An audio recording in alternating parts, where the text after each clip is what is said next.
कारगिल युद्ध को समझने के लिए पहले कश्मीर के अशांत इतिहास को समझना होगा।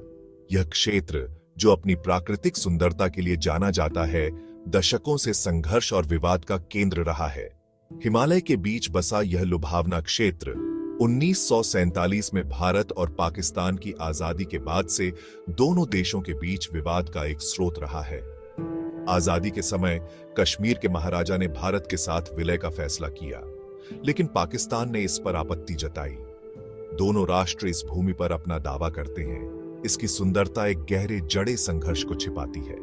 कश्मीर की वादियों में जहां एक ओर शांति और सौंदर्य है, वहीं दूसरी ओर संघर्ष और हिंसा की कहानियां भी हैं। फूट के बीज विभाजन के दौरान ही बो दिए गए थे, जिसके कारण कश्मीर पर 2 युद्धों में से पहला युद्ध हुआ, 1947-48 का युद्ध, जो कश्मीर के भविष्य को लेकर लड़ा गया, ने इस क्षेत्र को स्थायी रूप से विभाजित कर दिया। तब से यह क्षेत्र एक विवादित जगह रहा है, जहां दोनों देश एक दूसरे पर हिंसा भड़काने और समझौतों का उल्लंघन करने का आरोप लगाते हैं। शांति समझौतों के बावजूद संघर्ष की आग बार बार भड़कती रही है। नियंत्रण रेखा, एक वास्तविक सीमा, इस क्षेत्र को विभाजित करती है, लेकिन अंतर्निहित तनाव कम ही रहता है। यह रेखा, जो कश्मीर को 2 हिस्सों में बांटती है, अक्सर संघर्ष का केंद्र बन जाती है।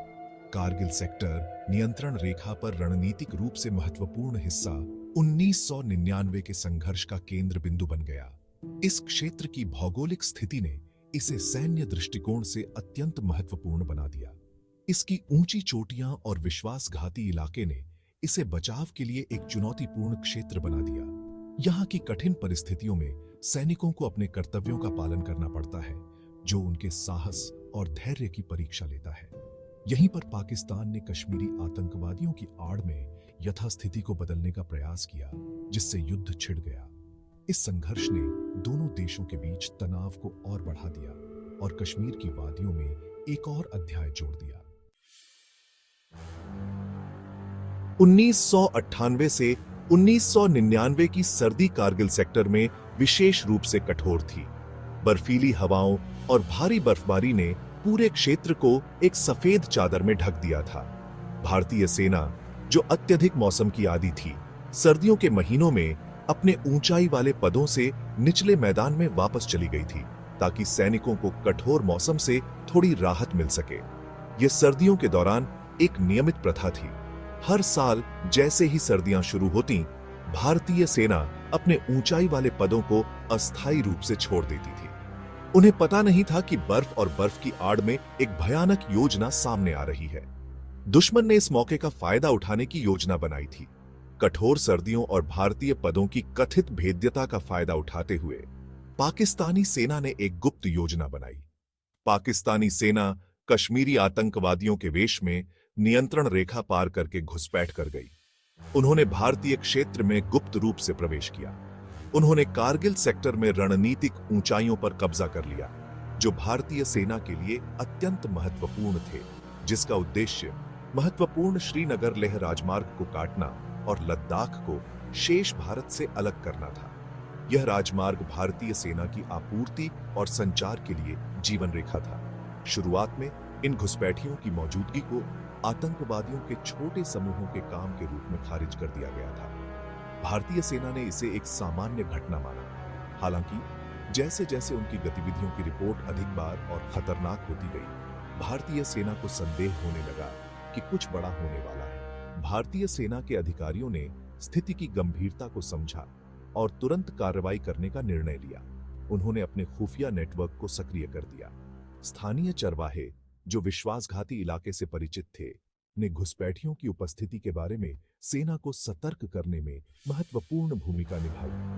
इन चरवाहों ने दुश्मन की गतिविधियों के बारे में महत्वपूर्ण जानकारी प्रदान की, जिससे भारतीय सेना को घुसपैठियों की सही स्थिति का पता चला। उनकी बहादुरी और सतर्कता ने भारतीय सेना को समय पर कार्रवाई करने में मदद की।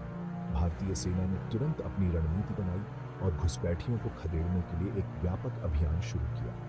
यह अभियान भारतीय सेना की दृढ़ता और साहस का प्रतीक बन गया।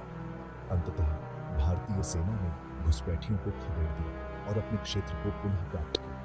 यह जीत भारतीय सेना की वीरता और संकल्प का प्रमाण थी।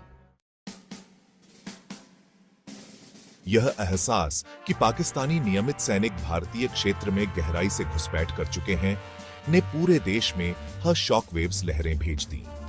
भारत ने तेजी से और निर्णायक रूप से जवाब दिया। घुसपैठियों को बाहर निकालने के लिए एक विशाल सैन्य अभियान ऑपरेशन विजय शुरू किया। भारतीय वायुसेना ने लड़ाई में शामिल होकर हवाई हमलों से दुश्मन के ठिकानों को ध्वस्त कर दिया। ऑपरेशन विजय एक चुनौतीपूर्ण अभियान था। दुश्मन के पास ऊंचाई का फायदा था, उसके बंकर पहाड़ों के किनारों में गहरे खोदे गए थे। इलाका विश्वासघाती था और ऊंचाई ने भारतीय सैनिकों के लिए गंभीर चुनौतियां पेश की, जिनमें से कई को कम ऊंचाई वाले क्षेत्रों से हवाई जहाज से लाया गया था। बाधाओं के बावजूद भारतीय सेना ने अटूट दृढ़ संकल्प के साथ खोए हुए क्षेत्र को पुनः प्राप्त करने के लिए कई हमले शुरू किए। देशभक्ति और कर्तव्य की प्रबल भावना से प्रेरित होकर सैनिकों ने अविश्वसनीय वीरता से लड़ाई लड़ी। खतरे के सामने उनके साहस ने पूरे देश को प्रेरित किया। कारगिल युद्ध व्यक्तिगत लड़ाइयों की एक गाथा थी। हर एक भारतीय सैनिक के साहस और बलिदान का प्रमाण थी। टोलोलिंग, टाइगर हिल, पॉइंट 4875 ये नाम बहादुरी और वीरता के पर्याय बन गए, जो भारतीय सैन्य इतिहास के इतिहास में अंकित हैं। टोलोलिंग की लड़ाई भारतीय सेना के लिए पहली बड़ी सफलताओं में से एक थी। रणनीतिक रूप से महत्वपूर्ण शिखर टोलोलिंग पर कब्जा करने से मनोबल को बहुत जरूरी बढ़ावा मिला और आगे बढ़ने का रास्ता साफ हुआ। टाइगर हिल की लड़ाई, लगभग खड़ी छोटी, ने देश की कल्पना पर कब्जा कर लिया। भयंकर लड़ाई, अक्सर हाथों हाथ की लड़ाई, ने भारतीय सैनिक की दृढ़ता और भावना का प्रदर्शन किया। राष्ट्रीय राजमार्ग 1A को देखने वाला पॉइंट 4875 एक और महत्वपूर्ण उद्देश्य था। इस चोटी के लिए लड़ाई विशेष रूप से भयंकर थी, जिसमें दोनों तरफ भारी हताहत हुए थे। कैप्टन विक्रम बत्रा, एक युवा अधिकारी जिन्होंने एक साहसी हमले में अपनी जान ले ली, के सम्मान में पॉइंट 4875 का नाम बदलकर बत्रा टॉप कर दिया गया। युद्ध में एक महत्वपूर्ण मोड़ साबित हुआ।